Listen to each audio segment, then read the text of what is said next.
আসসালামু আলাইকুম, কেমন আছেন আপনারা? আমি অনেক ভালো আছি আলহামদুলিল্লাহ। হ্যাপি হোমি হল থেকে ডাক্তার নীলুফা ইয়াসমিন। আজকে আমি থাইরয়েডের পেশেন্ট যারা তাদের জন্য একটি ব্যায়াম দেখাবো। কারণ থাইরয়েড এমন একটি গুরুত্বপূর্ণ হরমোন যেটিতে প্রবলেম হলে ফুল বডিতে প্রবলেম হয়, যেমন ঘুম কমে যাওয়া, মেজাজ খিটখিটে হয়ে যাওয়া, গলা শুকিয়ে যাওয়া, ওজন অতিরিক্ত বেড়ে যাওয়া অথবা ওজন অতিরিক্ত কমে যাওয়া, বন্ধ্যাত্ব হওয়া, শরীরে নানাবিধ প্রবলেম দেখা দেয়। তাই অবশ্যই নিয়মিত ওষুধ খাওয়ার পাশাপাশি যদি নিয়মিত এই ব্যায়ামটা করতে পারেন তাহলে থাইরয়েডে ব্লাড সার্কুলেশন ভালো হয়ে হরমোন ভারসাম্য ঠিক হতে সাহায্য করবে।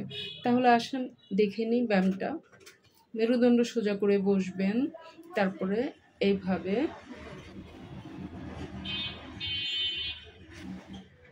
গলাটা দেখুন টান লাগছে।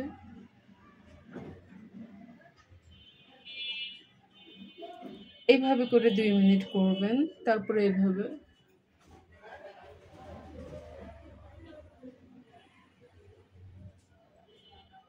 এইভাবে 2 মিনিট করবেন, তারপরে একটু মাসাজ করবেন এইভাবে।